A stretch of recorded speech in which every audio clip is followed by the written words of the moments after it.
All right, a show of hands. How many of you all have heard of Ella Baker? All right, and so that song took some of Ella Baker's words and put it to music. And I just want to give you a little bit more taste of what Ella Baker was all about as a model of alternative leadership and movement building. So I'm going to share some words of Ella Baker's with you. She said, "You didn't see me on TV. You didn't see news stories about me. The kind of role that I tried to play was to pick up pieces or put together pieces out of which I hoped organization might come. My theory is strong people don't need strong leaders." What else did she say?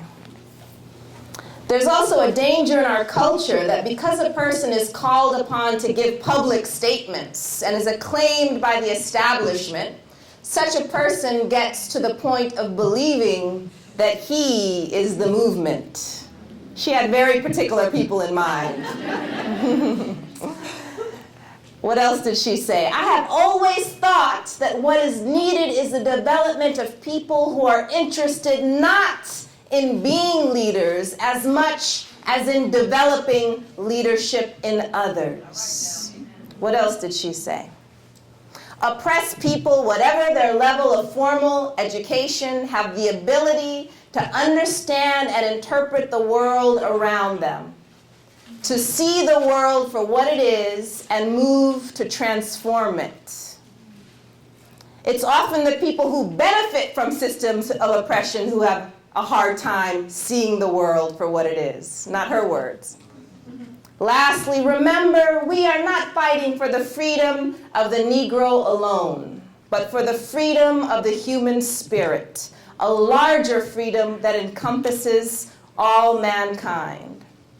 So this really, friends, is the model of movement building and leadership that I understand not in our town as providing, as not holding up a single individual, as embarrassing as it was to be splashed on the various magazines and newspapers. It's really, really not about me.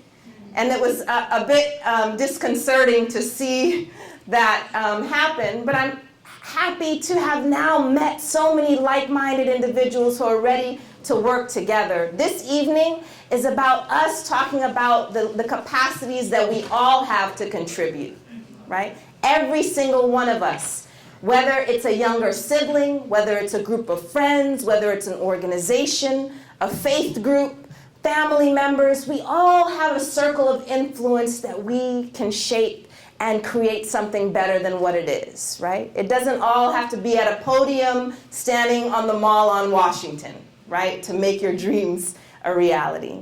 So we want to take Ella Baker seriously as a really prescient model that we need today. We don't need charismatic individuals. We just don't. We all have the capacity to contribute to the kind of change we want to see. So very, very briefly, I'm just going to remind you the trajectory we've been on for the last few weeks. We saw a series of episodes in this film, Race, Power of an Illusion, which you can all go back to and watch on YouTube. And we saw 3 episodes of that at the Garden Theater. We were in this room twice before. The first lecture, Race Unplugged, shared a number of ways that we misunderstand, misinterpret, misdiagnose what racism is. And we tried to get a handle on that through a variety of concepts and examples. The second time we were in this room, the focus was on reading reality, both our inner and outer reality. So I wanted to remind you, what it is to walk through our world constantly misinterpreting what's going on, right? Charles Mills said that actually the social contract that we take for granted is underwritten by a racial contract. And that contract has us misinterpret the world. We collectively agree to misinterpret what we're experiencing. And what we're deciding today is to stop doing that, right? To interpret correctly. All that said, right? Lots of studies, lots of information that's available at our fingertips. We can no longer feign ignorance. It's just too easy to learn what the reality is, right? We don't even need to ask anyone. We can pick up a book, we can open a website, but in fact, as much as we need to learn, we can't wait to know everything before we act. Sometimes the fact that we know we don't understand paralyzes us, right? And so we have to act and learn in tandem. We have to do it iteratively. We have to continue to learn and act and learn, right? Because the facts alone will not save us. Knowing everything is not enough, right? We see it time and again how knowledge itself is not enough. We have to actually have volition. We have to have the will to act on what we know, all right? I'm going to give you a quick example, historical example of misdiagnosis, how knowledge can actually be distorted when people are misinterpreting the world, right? How many of you have heard of a condition which enslaved Africans were diagnosed with, called, and my students can't answer, drapetomania? Raise your hand if you've heard of this awful condition, drapetomania. It was a real condition, right? Real in the sense that an acclaimed physician coined it and was putting it in medical journals and saying, this is a condition that causes slaves to run away. We laugh now, right?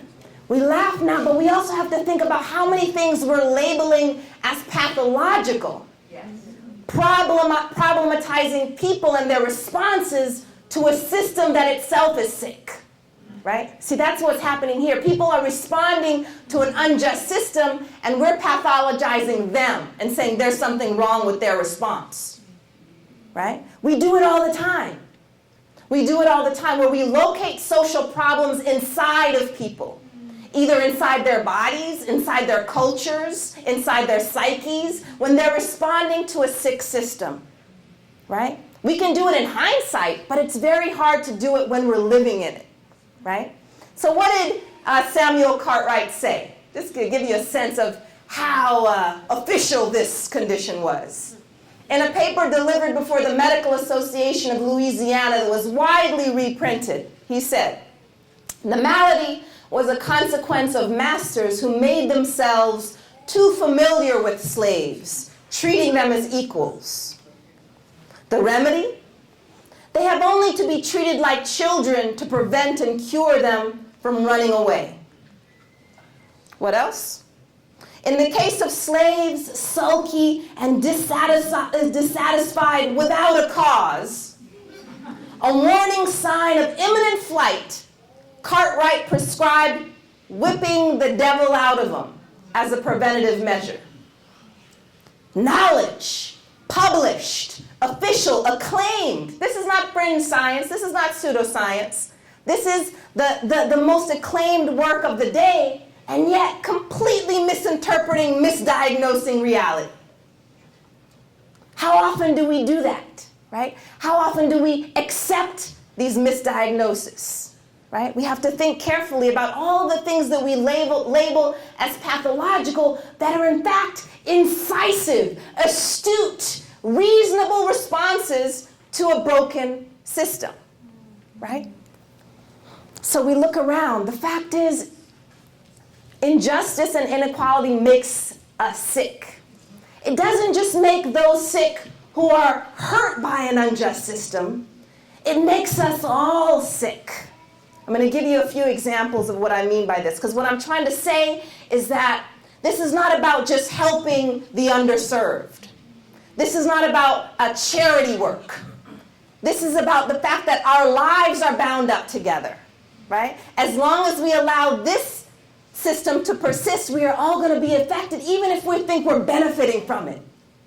That's the irony. So injustice and inequality make us sick. Classic study of British civil servants.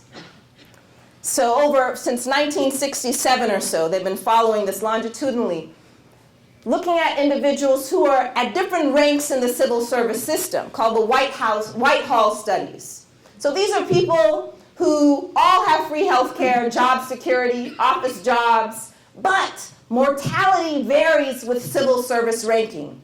At each level, they found statistically significant differences in mortality. So that it wasn't just a function of people, say, at lower ranks engaging in behaviors that made them sick. Because people who smoked here and who smoked here, these people still died earlier. People who didn't smoke here or didn't smoke there, their heart rate, their hypertension, their heart disease was higher. So at each rank. And so researchers have been looking at this carefully. What is it about these status hierarchies that make us sick, right? Looking at it physiologically and psychologically, right? So we want to think about what it is, what's happening that we are all affected by this. Social inequality. So this is not class itself. This is not race itself. The inequality is what makes us sick. It affects health of populations more than any other factor, more than diet, smoking, exercise, and even more than access to medical care. A few examples. Poor people in more equal nations, where the gap between the rich and the poor is not so wide, tend to be healthier and live longer than wealthier people in more unequal nations.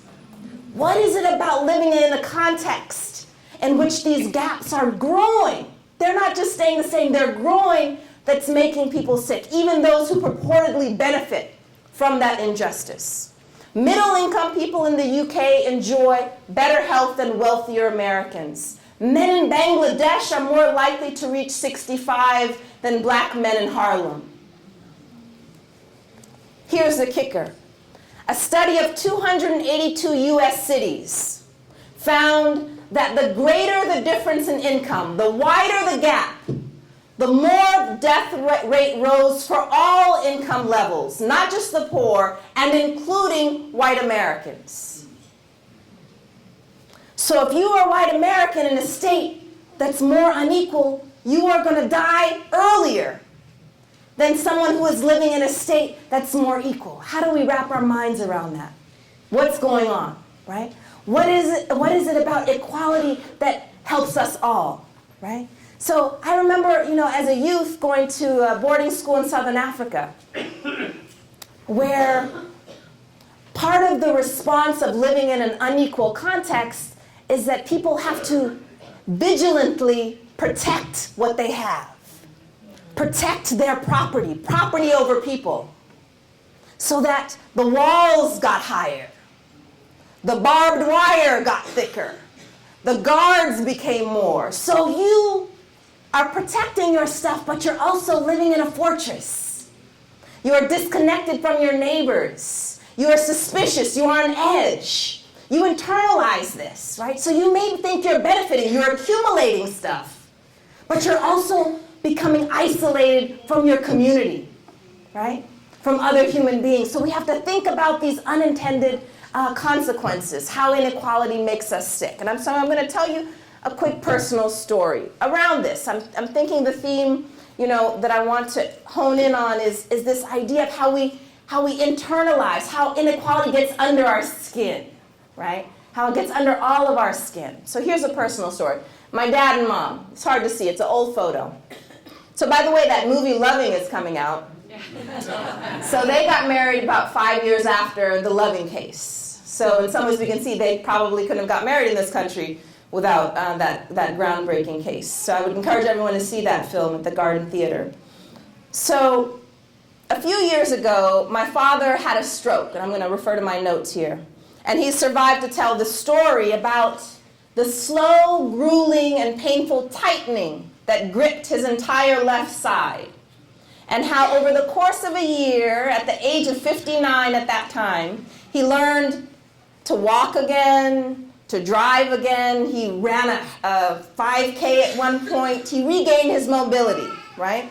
Began to work again. And so neuroscientists call this phenomenon related to the phenomena of plasticity, right? That our brains are not fixed. Once they're damaged, we can actually regenerate and heal, right? So I want you to think about now this metaphor, thinking about social paralysis, where we are as a society, and physical paralysis. So plasticity is the technical word for this, referring to our brain's ability to change throughout our lives and reorganize itself by forming new connections between cells. The most recent brain science indicates that our ongoing belief that our brains are hardwired has actually held up progress. So I want you to think about this idea of hardwired and relate it to conceptions of racial prejudice and racism, how we think that we were born to be like this, right? The whole idea of the sociological imagination is to denaturalize that idea that we were just meant to be like this. As it is with social progress and relearning to use our arm or our leg, we have to remap the circuits that were damaged in one part of the brain in another healthy part. And to do that, our neurons need to be stimulated through repetitive activity until we create new pathways in our brain so that with time it becomes possible to move what previously felt like dead muscle disconnected from the body. So I want you to picture my dad in Mount Sinai Hospital in Los Angeles. He was a former college football player, so a pretty big guy, and he had the nurses working to help him walk up and down the hallway. They're much smaller and kind of holding him up. In his words, at the exact moment when I began to doubt, so he's walking up and down the hallway, that my foot was actually touching the ground simply because I couldn't feel it. It was at that point that I stumbled. But I knew that the only way that my brain would eventually remap all the signals required to walk again was if I accepted the fact that I already was. So he said to me, if you pay attention, when babies are learning to walk, they're usually not looking down at their feet. They're looking up, right, at what they want and who they want. And they move forward until finally, day after day, their brain is firmly mapped with all the connections needed to plant one foot firmly in front of the other without thinking about it. You see, he said, if I wanted to, I probably could walk slowly down the hallway on my own if I were looking down at my feet, because there would be that visual reminder that my foot was actually planted there. But the only way my mind was able to fully reorganize and develop new synapses is if I didn't look down, just like a baby. So as I watched him in action, I realized how much of healing, any type of healing, requires that we move beyond what's comfortable and what we already do well. One of the major obstacles for regaining mobility after a stroke is that people typically rely on their functioning limb rather than exercising the paralyzed limb, what neuroscientists call a pattern of non-use. So in my father's case, the challenge was forcing himself to reach for the cup with his left arm, take much longer, perhaps spilling something in the process, until he was eventually able to pick up what his once paralyzed arm without much effort. So all around us, we see evidence of social strokes, devastating inequities in education, health, incarceration that continue to damage the body politic. So we have a choice. We can either develop patterns of non-use, do what we've always done, including here in this town, remaining paralyzed and frustrated, or we can begin to remap the social connections and reorganize the collective circuits that we need to move forward together. And in the process, and here's the main point, we can't look down. We can't look down. We can't be comfortable. And so partly what I want us to do as we think about learning to walk together as a community is to acknowledge that all of us have engaged in different forms of social change, like trying to change our habits, but often we do it in the safe zone, right? And it's harder to take risks. It's harder to do it by looking up, not knowing what's going to happen, right? And so what we want to do is challenge the patterns of non-use. I'm going to give you just a few examples, but really what I want you to do is to start thinking about your own in terms of safe versus risky. I was at a focus group that the town held as they were thinking about reorganizing the social studies curriculum, K through 12. It was a parent focus group to talk about, just get our input, for the town.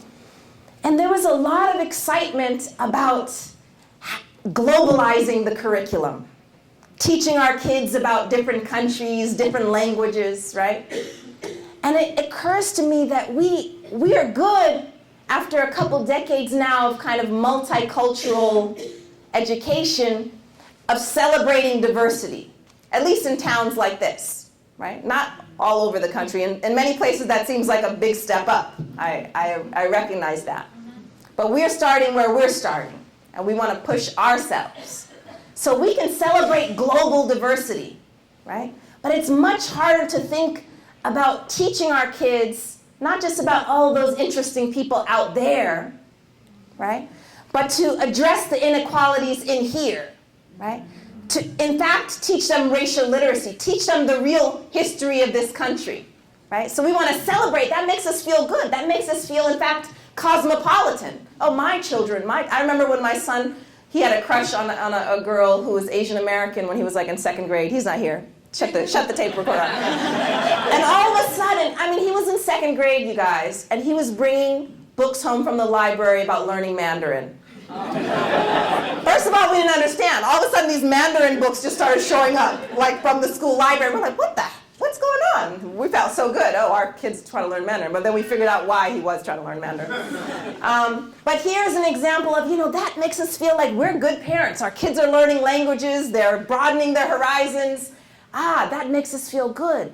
But when we have to really wrestle with how we benefit or how our ancestors have been harmed by various forms of inequality in this country, we're much more reluctant to incorporate that, the not feel good version of the conversation, right?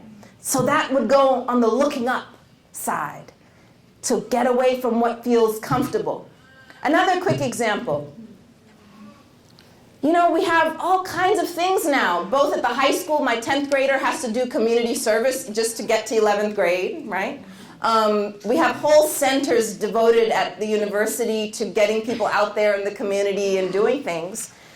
We have, in many ways, mastered the idea that to be a good citizen, you need to help the underserved, right? In that way, it's acknowledging a bit the inequality, but it's doing so in a way that the focus is on saving those who are not like us, right? The kind of savior mode. We're doing that well, right? We've institutionalized that well anyway, even if kids are just doing it to tick off boxes. We have institutionalized it well. What's much harder, in fact, is not helping the underserved, but re-educating the overserved. I just want to give you a quick example. To me, it's just so interesting how systemic this is. And here I'm talking about computer systems, because that's where my research is headed, thinking about how our technical systems, in fact, reflect our social values and our social assumptions. Let me show you something.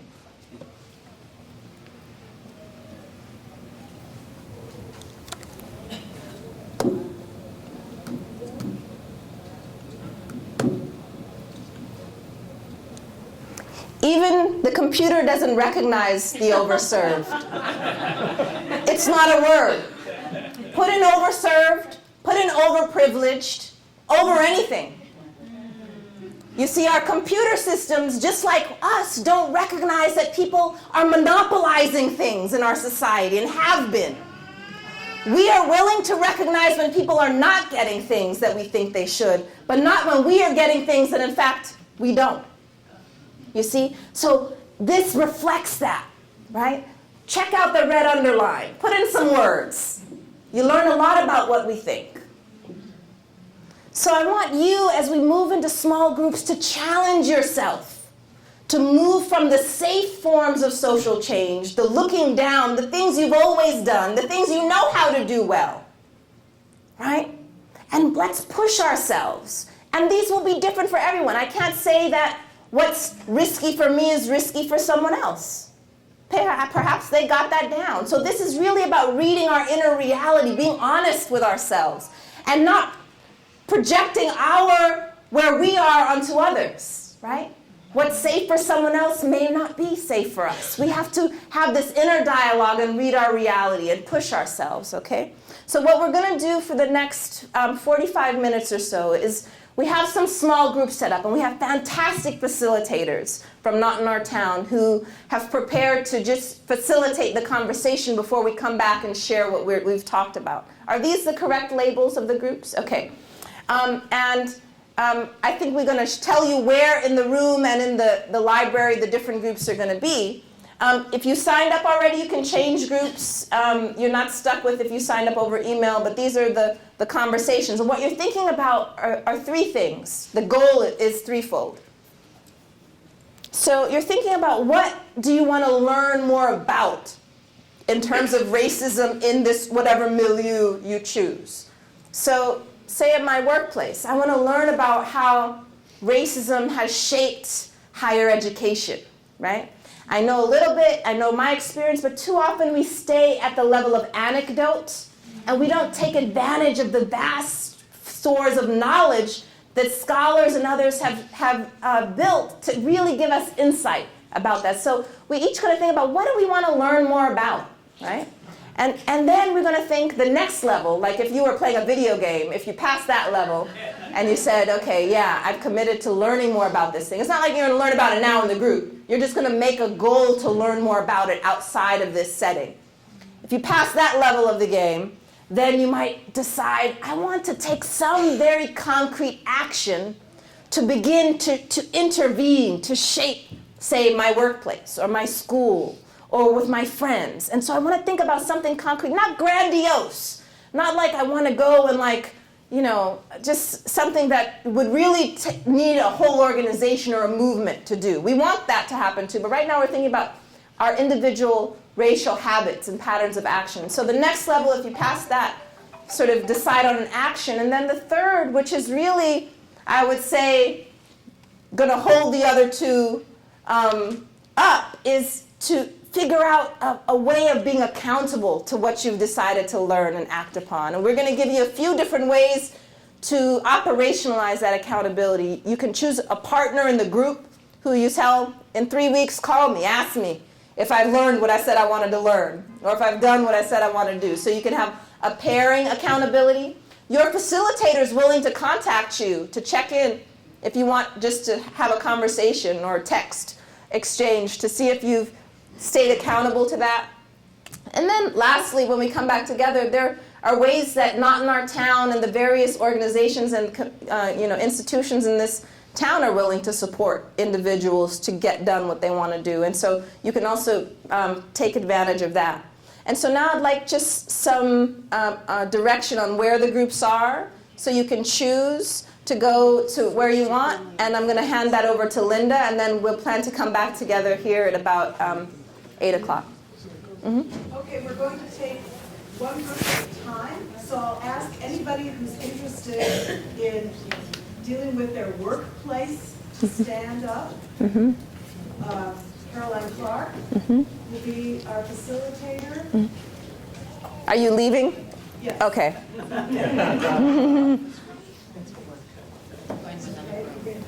out, and Kim is going to take you to the room set aside for that. Okay, everybody's okay with workplace? Great. Next, we'll do the public policy interest. Everybody who's interested in public policy. Our facilitators are Simona Brickers and Ross Flood. They'll raise their hands. Mm-hmm. And you'll go out to the cafe area.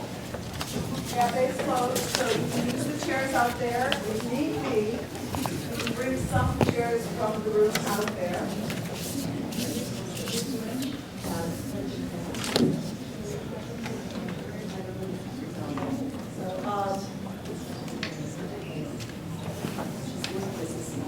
Okay, friends and family. Okay, Joyce, Trotman, Jordan. And all the other groups will stay in this room, but we'll want to group you. So if you take these last couple of rows. Stay here. Brendan Valentine's Day. Bring that here. We're gonna move it back though. I'll help the. Hey, how are you? All right, please. We're gonna have take actually friends and family and bring you to the. Oh, sorry. Sorry. Oh, we're going to. Oh, okay. Please follow. Okay, I'll still.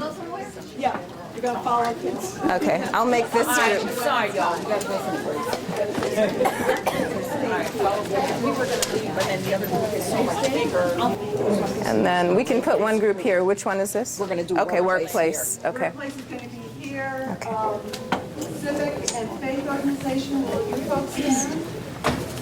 Ted Feather's going to lead you. Why don't you all stay just right here? Yeah, they're right where they need to be. Let's just turn the chairs. Yeah, circle. Yeah, I'll help out. Anybody interested in Yeah, faith and civic organizations, please come to this side. got it. And that leaves people who are interested.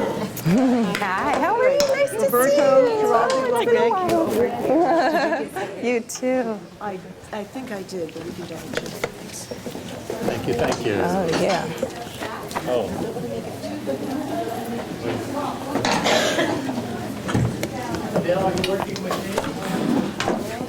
Is this coming in here?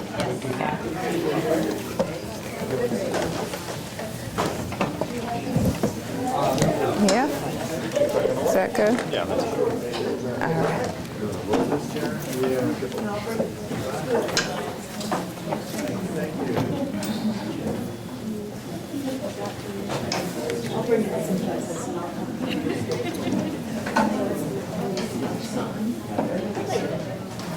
Should move back a little bit. You have a big group here. And certainly a lot of discussion. Yeah, there you go. People are saying, well, is the Electoral College, which was formed for an agrarian society in order to accommodate slave owners, is that something that's Schools, faith, how has yeah. Faith organizations and, yeah.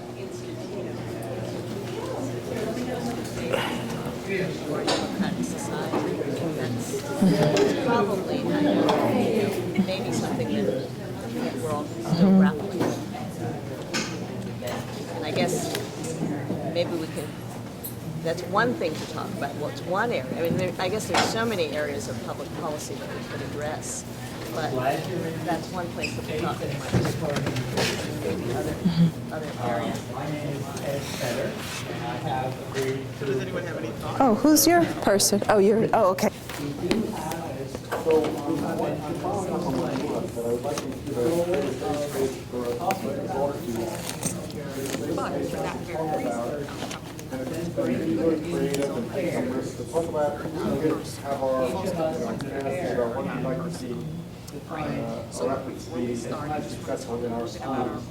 detail as we Whatever our can. personal statement that is.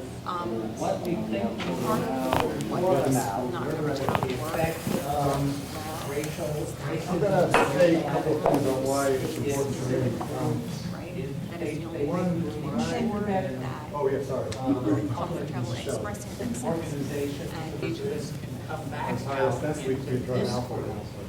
And so here's what I agree. The first weekend I was there, If this gentleman and I are working two as a students pair, came in we're on each suicide. helping the other. Suicide. And they were With our both not own considered, discernment, students we're of not color. saying that we have to work What we together, we really have to talked have about the what same was about project. what was That's going on not is the because point. they got to Princeton It's and they just realized, helping each other ask questions or figure out I'm really not, what it I'm means really not welcome to to it. talk about They invited me in. finding It out a looked like little it was more right, about the feeling. effect Once of I got here, I racism realized and racial that it really attitudes felt year. in the And that really was organizations the that we shot of participate what was in, going on we with care those about. students when World War One. And then It was if not we easy get when to that they next talked about level, it and it wasn't safe just for me to what sleep on the we floor anywhere, 'cause hope everyone to seemed like they do were really in the happy next to get month along or with so. it. As Ruha So it Benjamin became said, clear to it's me not change the world. It could be a very small thing that we're hoping to accomplish in the next several weeks or a month, maybe 6 weeks. And then if you and I are working together, we are able, if we get along well in our conversation, to be a resource for each other, just to check in, just to say, you know, I got stuck on something, and maybe a conversation can help me make some progress. Teach our young people ourselves the accurate history of this country, not the history that I I will learned. give you, in fact, I think I'll give it to History you that now. Ruha's been talking These about. cards, And, in the first place, and to make it safe for our young people to learn that stuff, and I feel like they're going to be notified if they do, to speak out about whatever they're going through. I can't do this, I can't work my head, all I can do is my small part. If I'm going to look at my own stuff, my own biases, my own white privilege, that's the most so important it thing. would each take a And whatever I card, can do, little steps, and then to as you get support, prepared, for we'll be instance, able to, making sure that there's accurate Remind history ourselves in the public schools and the university here in Princeton. so as I That's said, it's starting, it's a small thing, but we have a lot of work to do. So, that's what I got. What do you want to say? Oh, and one other thing. I know that I can't do this alone. It's too hard. I get scared, I start feeling defensive, I start doubting myself. I need safe allies, people that I can go to and say, whoa, I just tried to talk about my own racism that I just discovered yet again. thank you all. Could we talk about that? I'm running up against a challenge, and I feel like I just blew it. As much as long as I've been doing this, I feel like I have so much more to learn. Can we talk about that? And vice versa. So having a safe person that I can talk about my own feelings of inadequacy, my own fears, my own doubts, my own rage, and certain things that are going on. See, Adele and I have practiced a lot. Like that. So having some key allies is essential. Yeah, right. I think your original framing about whatever caused this to be the group that spoke most strongly to you, I'd be interested to hear folks' sense of what would it take in a really expansive kind of broad way, and then maybe to imagine a learning community that would be in support of the kinds of inclusivity that we've been talking about, and learning that we've been talking about through this program. You know, like I know what it doesn't. Often enough with my mother. But I also made mistakes. And I know how it is to be afraid of saying something. So the format, we To want think you're in a just good so everyone conversation. make sure that everyone gets to be heard, Or Howard, or with crucial, somebody else from a and, different race, safely different heard. culture. is we're gonna ask people to pair Really up, and then we're gonna do the three things that Ruha laid out. Do the wrong First of all, I remember a day when I was talking about what do I need to learn about football myself, game. and how might I do Philadelphia that? Eagles football game. What could be the action steps that I might take Talking about around these darn something that really is a passion for me, or something I'd like to do. Again, it could be very little, it could be Hard act for school. For my children said to me, so this is sexual harassment. And my boss said to me, what So race is we'll just go around, I'll just give you a pair. You're a pair. And so I was taking You're a pair. I was not doing race discrimination. I was doing sexual harassment. You're a pair. This is completely Is that okay?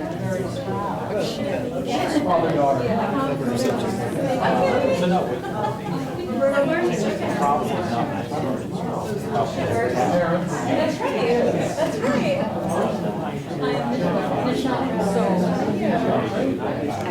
first. I was almost addicted to it. My stand is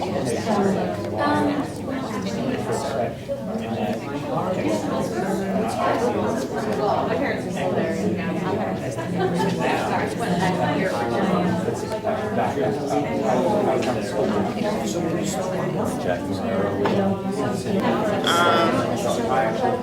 I did a lot of stuff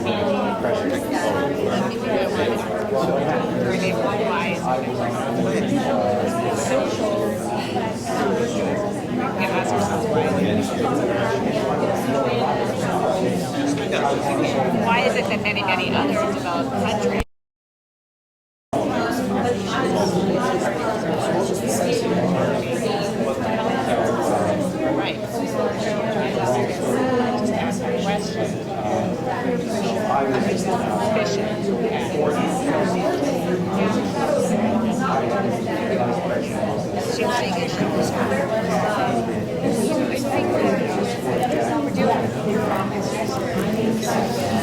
Very large conceptual problem. Everyone wants to go back to the slavery. And the reason why is because it all goes back to the white dominant culture. And that white dominant culture came with a certain mindset, a certain history of understanding itself. And, you know, when it came here, very specifically, you can make a timeline from the beginning to today, and you can see that every time the pendulum starts to swing over, it swings back always to get back to that homeostasis in which the power remains in their safe power position.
All right, welcome back.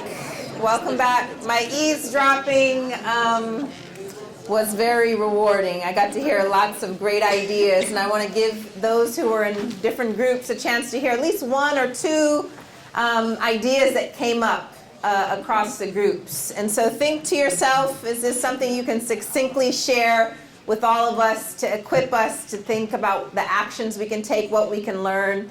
Let's start with the family and friends group. Is there one person, the facilitator maybe, or someone else in the group who can share in like a minute an idea, something that the person's going to learn or act on from the family and friends group? Yes, Jay. Let me give you this mic. So, thank you. Yeah. Out of a sense of concern for some of the neighbors and some of their school children recently, we have decided we want to put up a sign in our front yard that simply says, "Diversity is welcome here." Wow. Just to let people know that this is something public. I mean, sometimes I feel like I'm talking to the choir when I'm, here, or talking to most all of my friends. Yeah. It's like speaking to the choir. Yeah. I'd like to reach out, and I'd like to stop being underground. So this is something I can do above. Yeah, all right. That's great. The above ground railroad. It's incredible, though, that, many of us probably a year ago thought diversity, common sense, obvious. Even that's kind of like a flowery, whitewashing version of this. And now it's radical for you to do that. And it says that progress is not linear, right? That we can't just sit back and assume, oh, we figured that out, now on to the next thing.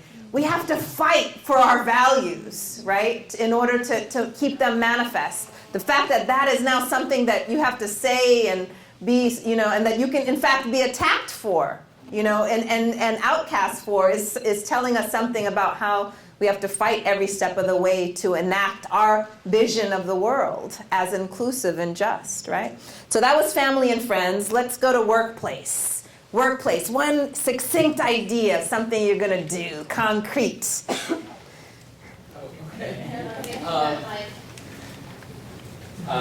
So we talked a lot in our group about sort of ways in which we see racism play out in interpersonal dynamics, but also structural aspects to our workplace.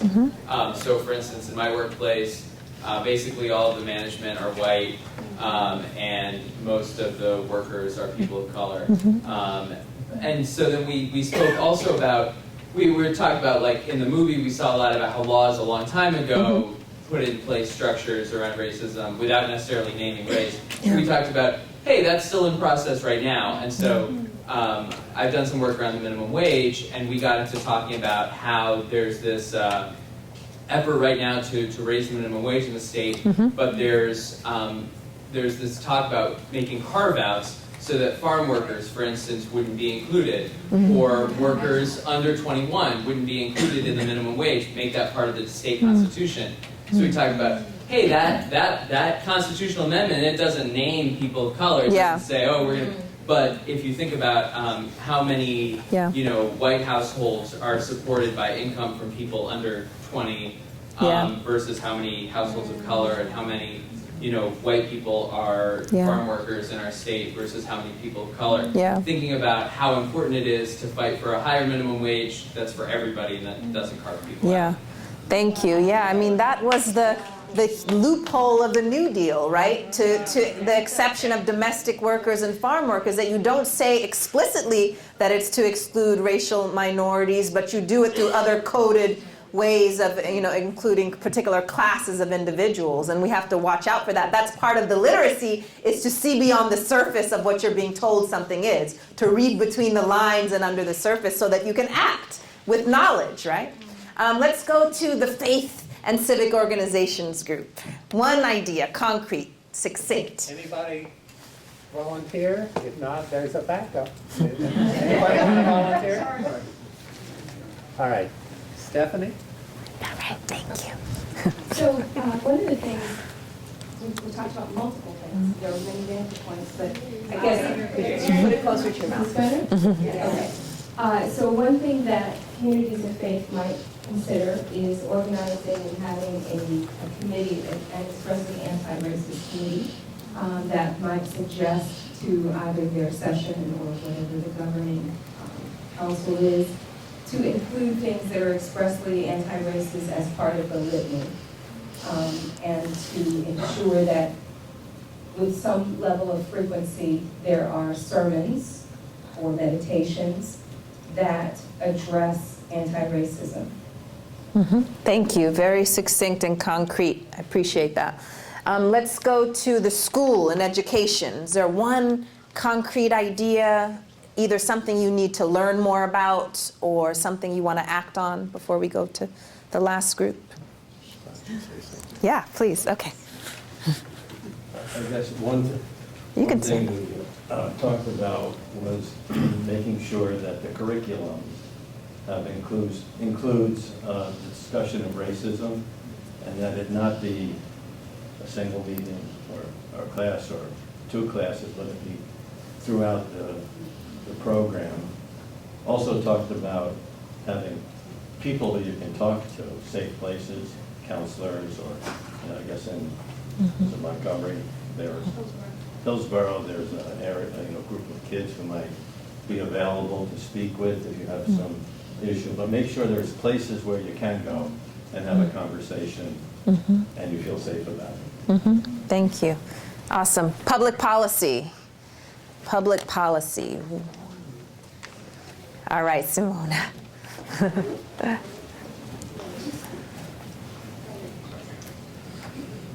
Well, we shared a lot of resources, but the one focus was, and he's going to get that he shared it, is about focusing on local elections.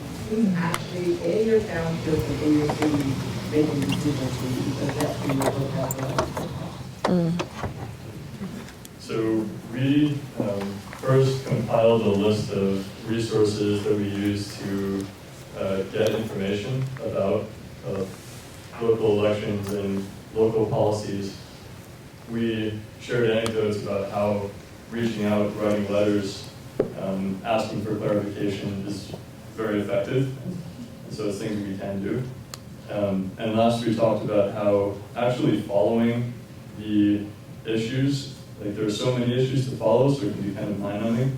So so picking one issue and then working with a community of other people who are each following their own issue and then keeping each other abreast is a powerful way to stay in tune, get the answers that are necessary, and see some action. Thank you very much. And I'm sure we could go on sharing for quite a bit of time, but we want to make sure and get everyone out by 8:30. One of the things that Not in Our Town asks us to do in the last couple minutes is to share with the organization how it can support you as individuals and as collectives to do the things you've committed to do. So now in just a few minutes, here's a chance to give them feedback about what's worked, what have you perhaps gained from this series and their other activities, but what else could it do as an organization to support a forward movement in our town and neighboring towns. And so again, keeping it succinct, but we want to hear from you. So you have, oh yeah, you have a hand back there. I feel personally for myself, what would be most helpful, which maybe shows a lack of imagination on my part, is a laundry list of actions that people can take in different areas to help improve things for all of us. So. Yeah. No, I think, I'm sure there's someone probably keeping note of these. I mean, definitely, you know, getting ideas from each other about what we can do, but also one thing I always suggest is to start with what you care about. What do you do anyway, right? What do you, so that you don't have to sort of make a huge leap to, you know, do something, someone else's idea. We often have the hardest time looking right under our noses and thinking, I remember when you all signed up for the groups, the family group had one person signed up, the policy group had like 30. And it kind of, it's easier to think on that scale than to think right under our noses. So one idea is saying, what do you do anyway? What do you do for fun? What do you do for work? And thinking about what could potentially change in those arenas and starting there with other like-minded people. And one of the things I think I love about the accountability that we've tried to build in is that, you know, even if it's an individual initiative, one of the tools that we have to hone together is the art of encouragement. How do we encourage one another to do better and be better, right? It's like with a kid, whatever you praise and say, yay, yay, yay, they do more of, right? And so we want to be able to do that for each other, encourage one another and hold one another accountable, but also think, you know, within your sphere, what do you like to do, and working from there. Other feedback for Not in Our Town, how it as an organization can support this community going forward before we start wrapping up. Yes, sure, quick. The people who come here are already engaged and they're part of the choir. So the challenge always is the same, and that is how do you get other people to attend and come to these events? You have a racial literacy series, that's one. So one way is everybody commits to bringing someone else to this kind of event who might not otherwise come. And just along those lines, I want to just point out 3 upcoming things that you can invite people to. And often the smaller groups, you can do more and you can talk more, and they can actually be more effective than these much bigger groups. So I just want to quickly share with you 3 upcoming within the next 2 weeks. And then we'll talk about this, world building, not just CV building. We'll get back to that. And so here are the announcements. This Saturday, if you pick up a bright orange flyer, I'm inviting you for a small dinner discussion. I need you to RSVP to this. People have already, but grab one of those, invite a friend. On Monday, continuing conversations on race here at the library, and that's a Not in Our Town activity, so grab a small flyer for that. And our high school students have organized a panel at Labyrinth on racial literacy on Wednesday, December 14th. And there are flyers for this and much more outside, where your commitment can be to find one other person to bring to any of these who you think might benefit from engaging in these conversations. Any last burning thoughts? I see you standing up there. Do you want to share something briefly? All right, if not, we'll start to close up. Yes, please, Brianna. I mentioned this to my group. Mm-hmm. I mentioned this to my group, but I was talking to Linda about how I really enjoyed coming to Not in Our Town to learn more about the organization, what you guys are doing. And I told them that I'd be happy to talk with people, or would love to hear from people about your experiences with Not in Our Town, and your experiences with race more generally. On one hand, I'm personally interested in it. On the other hand, I'm academically interested in it, and will write about it for one of my classes, obviously with privacy all respected. But I would also be happy to share, any reflections that people think are important back with the organization, if it would be helpful to just continuing to build and grow. So, yeah. All right, awesome. Can we just have the facilitators stand up and acknowledge you and all the organizers of this series? We want to thank you.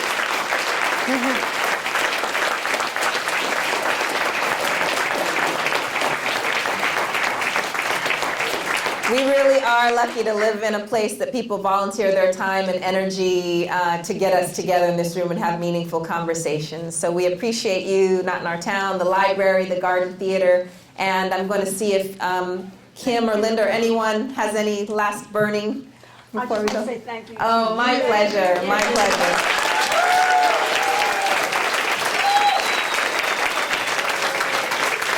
Thank you.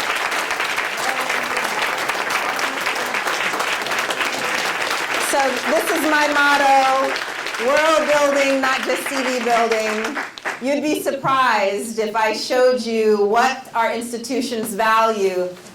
Committing to something like this and participating is a small little blip to them. And some, small little seminar to a few nerdy academics will be something that they value more. So I think one of the things we all have to do is question the values of the places where we work and not necessarily try to model ourselves after them, to do what we think is valuable. So I appreciate your encouragement there. All right, thank you.